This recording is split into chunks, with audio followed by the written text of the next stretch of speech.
नमस्कार, स्वागत है आपका टीवी 20 भारत में। मैं हूं आपके साथ शालिनी। आइए बढ़ते हैं आज की बड़ी खबर की ओर। जब काम ठीक से चलने लगे तो पुरानी पीढ़ी को रिटायर हो जाना चाहिए, नितिन गडकरी ने बताया। किसे सौंपे जिम्मेदारी। केंद्रीय सड़क परिवहन एवं राजमार्ग मंत्री नितिन गडकरी रविवार को नागपुर में एक प्रेस कॉन्फ्रेंस को संबोधित कर रहे थे। इस दौरान उन्होंने इशारों में बड़ा बयान दिया है। नितिन गडकरी ने कहा कि जब चीजें सुचारू रूप से चलने लगे तो अगली पीढ़ी को महत्वपूर्ण जिम्मेदारियां संभालनी चाहिए और पुरानी पीढ़ी को पद छोड़ देना चाहिए। नागपुर में एडवांटेज विदर्भ औद्योगिक महोत्सव के दौरान केंद्रीय मंत्री नितिन गडकरी विदर्भ खासदार औद्योगिक महोत्सव के लाभ के बारे में बात कर रहे थे, जिसकी परिकल्पना उन्होंने की थी। इसका आयोजन एसोसिएशन फॉर इंडस्ट्रियल डेवलपमेंट एआईईडी के अध्यक्ष आशीष काले द्वारा किया गया था। धीरे धीरे पीढ़ी में भी बदलाव आना चाहिए। नितिन गडकरी ने कहा कि आशीष काले ने युवा पीढ़ी को एडवांटेज विदर्भ पहल में शामिल किया है।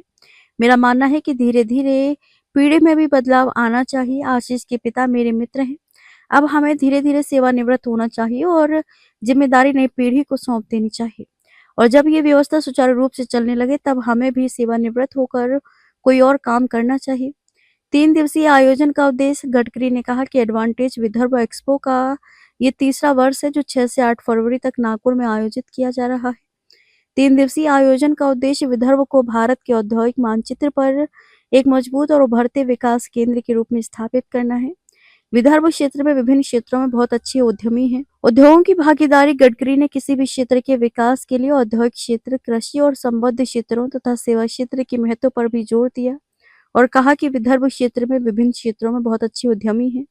उन्होंने कहा कि एडवांटेज विदर्भ एक्सपो में कपड़ा, प्लास्टिक, खनिज, कोयला, विमानन, लॉजिस्टिक्स, आईटी, स्वास्थ्य सेवा, फार्मास्यूटिकल्स, रक्षा, रियल एस्टेट, नवीकरणीय ऊर्जा और स्टार्टअप जैसे क्षेत्रों के उद्योगों की भागीदारी होगी। खबरों में अब तक के लिए बस इतना ही। फिर होगी आपसे मुलाकात। तब तक के लिए नमस्कार और देखते रहिए टीवी 20 भारत।